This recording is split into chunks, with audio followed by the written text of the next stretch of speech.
আর এই বছর তো আমরা তো বেঁচে গেলাম এলসি ছাড়া।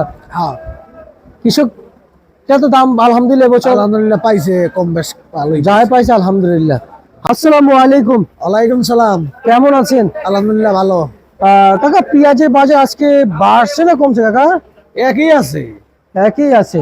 আচ্ছা কাকা, আমরা একটু জানার চেষ্টা করছি আপনার কাছ থেকে, এই যে দেশি পেঁয়াজ মার্কেট দেখা যাচ্ছে, দেশি পেঁয়াজ মার্কেটে আসছে, জি। এই যে বাজার এখন আমরা শেষ পর্যায়ে কিন্তু দাঁড়িয়ে আছি মৌসুমের। এই মুড়িকানা যদিও এই যে বলছে 10-15 দিন ভিতরে কিন্তু কিছু কিছু শুল্ক পরিমাণ আসবে, এই আশাতে বাজারে কোনো প্রভাব পড়বে না, পড়বে না। না।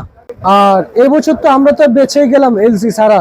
হ্যাঁ, কৃষক তো দাম আলহামদুলিল্লাহ এবছর আলহামদুলিল্লাহ পাইছে কম বেশ ভালোই। যাই পাইছে আলহামদুলিল্লাহ। আর যারা আড়তদার তাদের কি অবস্থা এবছর? যারা আড়তদার তাদের কি অবস্থা এবছর একটু জানাবেন। এই বছর আরো দরকার দেখা গেছে লসই। মানে সুবিধা হয় না আর। না, আচ্ছা, মানে সবার কাছে তো একই কথা শুনছি কাকা, যে এই বছর না একবারে সুবিধা হয় নাই, খুব কষ্ট হিমশিম খেয়ে যাচ্ছে আড়তদাররা। এখন কি আশায় আছেন যে সামনে আরো হবে? এই বছর তো গেলই গা, আগামী বছর দেখা যাক, আল্লাহ ভরসা। আল্লাহ ভরসা। যাক আলহামদুলিল্লাহ। আর এই যে পেঁয়াজ ফাটা, এটা কত বিক্রি চলছে? এটা নরমাল কম দাম, 60 টাকা কেজি। 60 টাকা কেজি নরমাল। আচ্ছা, এই ফরিদপুরে এটা কত বিক্রি চলছে? এটি এটি 94-95। 94-95 টাকা বিক্রি করছেন আজকে? হ্যাঁ, আচ্ছা।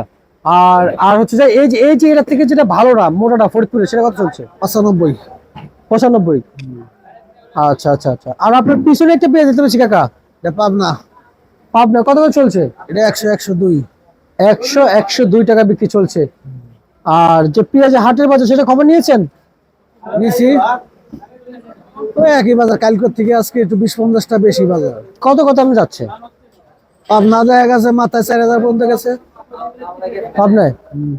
আচ্ছা আচ্ছা আচ্ছা আচ্ছা। মানে আর ফরিদপুরে? ফরিদপুর গেছে হলো যে আপনার হলো 3800, 3600, 3700। 3800, 3700 যাচ্ছে না? আচ্ছা। কাকা একটু জানার চেষ্টা করছি, এখন যে মুড়ি কাটা পেঁয়াজে যে আমরা যে কথা শুনতে পাচ্ছি, মুড়ি কাটা পেঁয়াজ যদিও আসে মার্কেটে, আমরা যতটুকু জানি, আপনি কিছুক্ষণ আগে বলেছেন যে প্রভাবটা একটু কম পড়বে যদি যদি সচরাচর যদি না আসা পর্যন্ত। যদি সচরাচর আসে তখন কি এই সমস্ত পেঁয়াজ থেকে যাবে দেশি? না, এইসব মেলা বিক্রি দেবো না। আর মানে সে পর্যন্ত আশা পর্যন্ত বিক্রি হয়ে যাবে, হ্যাঁ, মানে দেশে থাকবে না? না। আচ্ছা আচ্ছা আচ্ছা আচ্ছা। মুড়ি কাটা শেষ হতে আবার হালি পেঁয়াজ না? হ্যাঁ, আচ্ছা আচ্ছা আচ্ছা। আর আমরা তো এখন তো হালি পেঁয়াজের উপর নির্ভরশীল হয়ে আছি, তাই না কাকা? আর হচ্ছে যে রাজশাহীর পেঁয়াজ, সেটা যে দরদাম জানাবেন আজকে আমাদেরকে। রাজশাহীর পেঁয়াজ আমার কাছে নাই। মানিকগঞ্জের পেঁয়াজ? ওইটাও নাই আমার কাছে। শুধু পাবনা আর হচ্ছে যে ফরিদপুর। রাজবাড়ী পেঁয়াজ আছে? ফরিদপুর কারে, ফরিদপুর তো রাজবাড়ির মধ্যেই। আর এটা তো কাছাকাছি, কিন্তু কিন্তু রাজবাড়ীর পেঁয়াজের মান ভালো। এই যে রাজবাড়ির পেঁয়াজ। আচ্ছা আচ্ছা আচ্ছা। আমরা শুনতে পাচ্ছি যে রাজবাড়ীর পেঁয়াজের নাকি মান ভালো কাকা। ও তো রাজবাড়ি ফরিদপুর একই। একই। আচ্ছা আচ্ছা, বুঝতে পারছি। ঠিক আছে কাকা, আপনাকে অসংখ্য অসংখ্য ধন্যবাদ।